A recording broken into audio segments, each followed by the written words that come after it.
r/AskReddit, what's an old family story that reveals something unexpected about your ancestors? My German great-grandfather was a diplomat and translator for the government, and he had a special locked briefcase to transfer important government documents to Russia around WW2. One time on the train he shared his meal with a Russian man. A while later, when the war got worse, Russian soldiers stormed the train he was on and wanted to line up and shoot all German spies. The same Russian man told them to spare my great-grandfather as he remembered the day he shared his meal with him.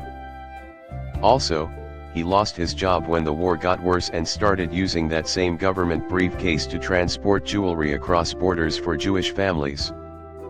He eventually made his way to Ellis Island.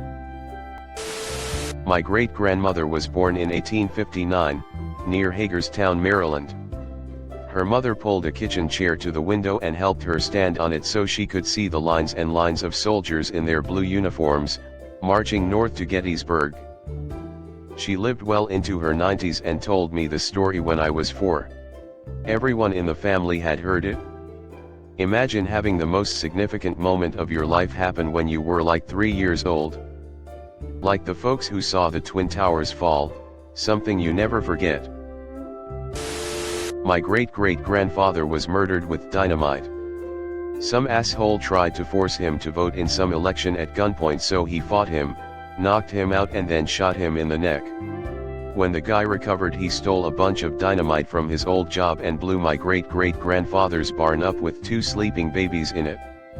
Anyway, the guy who did it was the last guy to ever be hanged in that little county. My brother called the cops on the babysitter at the age of 2 because she wouldn't give him chocolate. One time he got grounded and his reaction was to throw his dirty diaper at my dad. In the 1980s, my mom decided to quit college and backpack Europe with her sister. She crossed Checkpoint Charlie to East Berlin wearing a bedazzled jean jacket. When crossing back to West Berlin, they still had cash and asked to go back to spend it.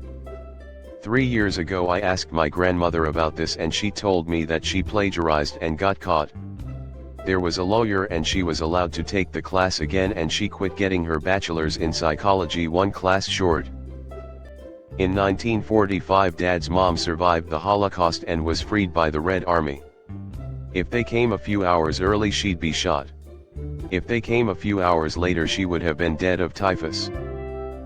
My grandmother on my dad's side, his stepmom, brother, was on the team that captured Eichmann in Argentina. My father hasn't really been there for my childhood because he worked a lot to support us. He tries to connect now, but it's hard for me. Well, his dad was completely absent. The only thing he provided was a new car after my dad's mom died. My dad was conscripted to the IDF and did everything to get out of it.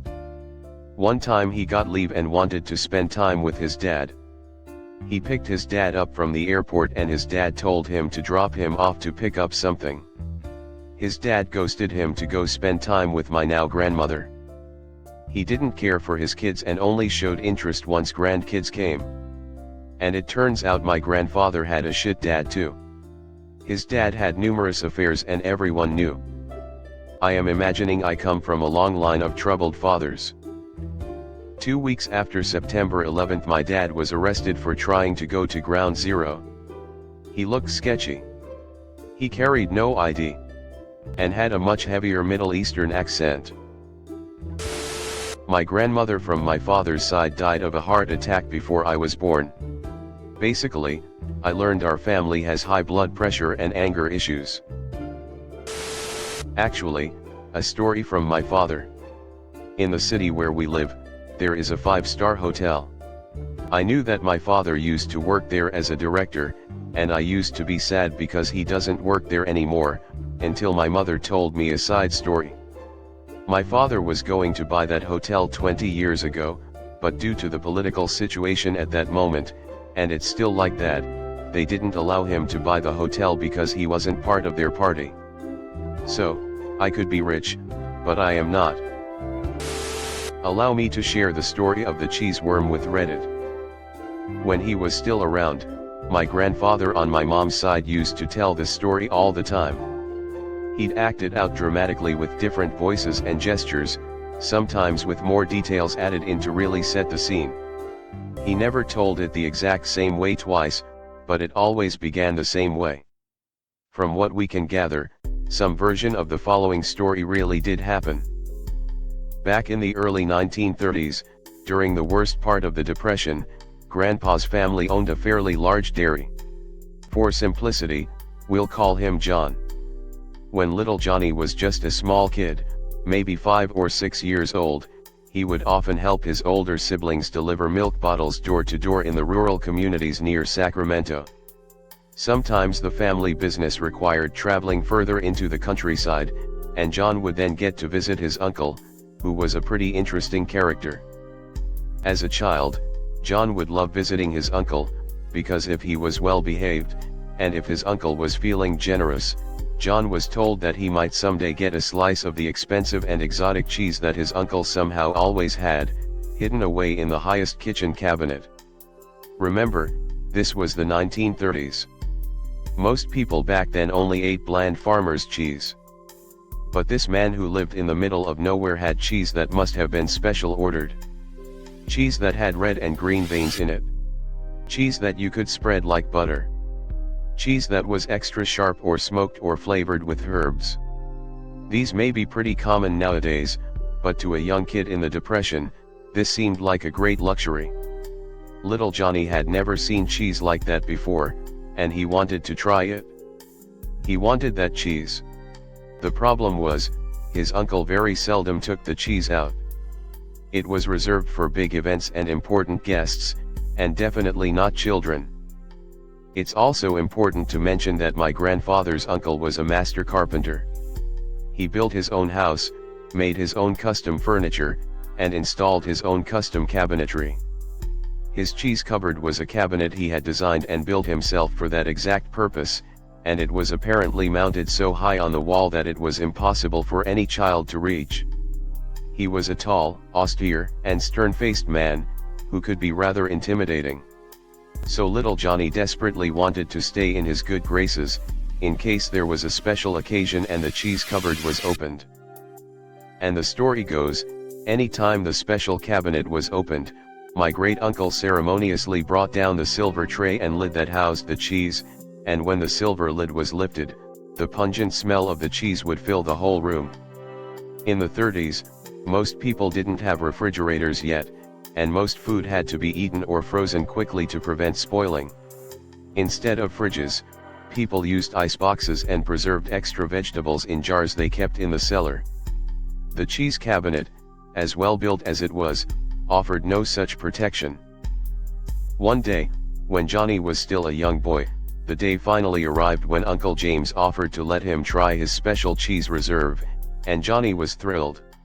On fire with anticipation, he watched as Uncle James got out the step stool, opened up the beautifully carved doors of the cabinet, and brought down the silver tray. When the cheese was finally revealed, Uncle James took out a knife, spread some on a cracker, and handed it over. Johnny looked down at the slice of cheese, and saw that there was a thin white worm squirming around in it. Almost dropping the cheese in surprise, little Johnny exclaimed, "Ew, a worm." And that's when Uncle James caught him by the arm, looked him right in the eye, and in a low and serious voice, said this, "Son, that worm there was born in that cheese. Its whole life, it ate nothing but that cheese. That worm is made of cheese. It's a cheese worm. Eat it."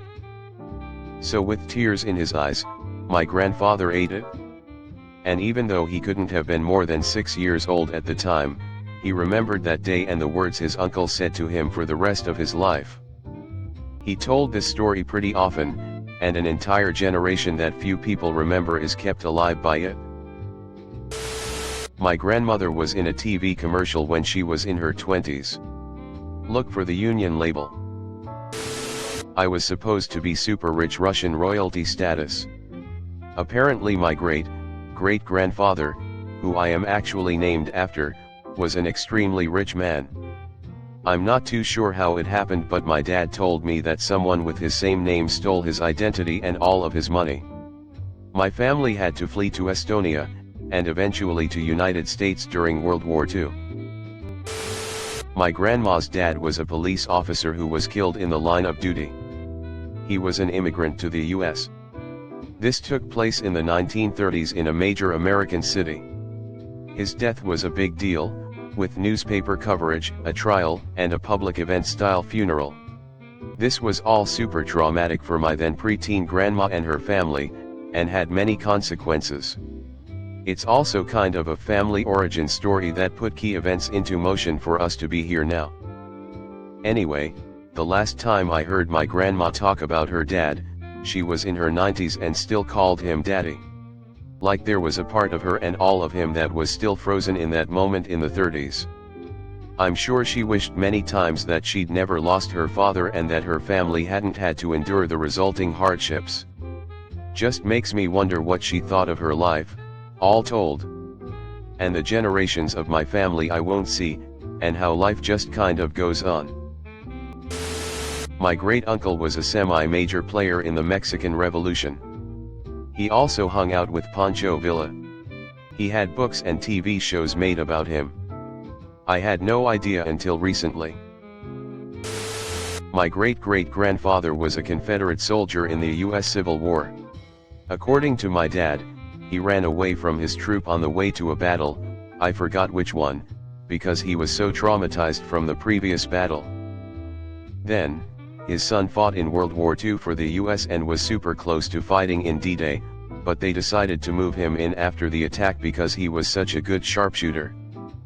If it weren't for either of those stories, I probably would have never been born.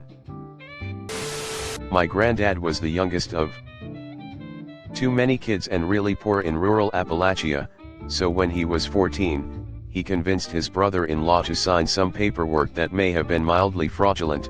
Granddad goes back and forth on that bit, to join the army. He worked on planes for a while in Philadelphia, then yada yada yada. He's always dodged what exactly happened for him to leave the service, but it may have involved a public intoxication arrest. He left jail. In the interim, all of his bags containing all of his belongings were lost.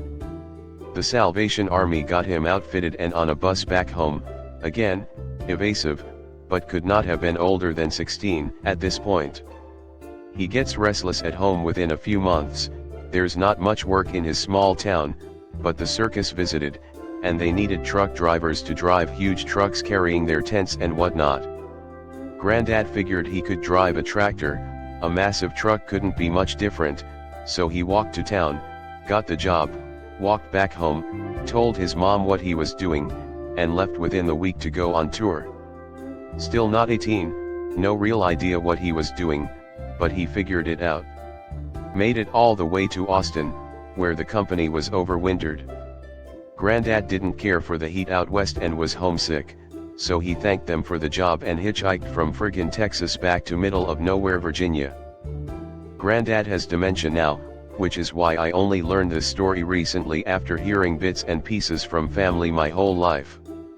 He remembers the distant past pretty well. My whole life he's been a very stoic East Coast Mormon, so his past as a mildy fraudulent drunk circus worker came as a bit of a surprise. Thanks for watching. Leave a like if you have enjoyed this video and subscribe to never miss an upload.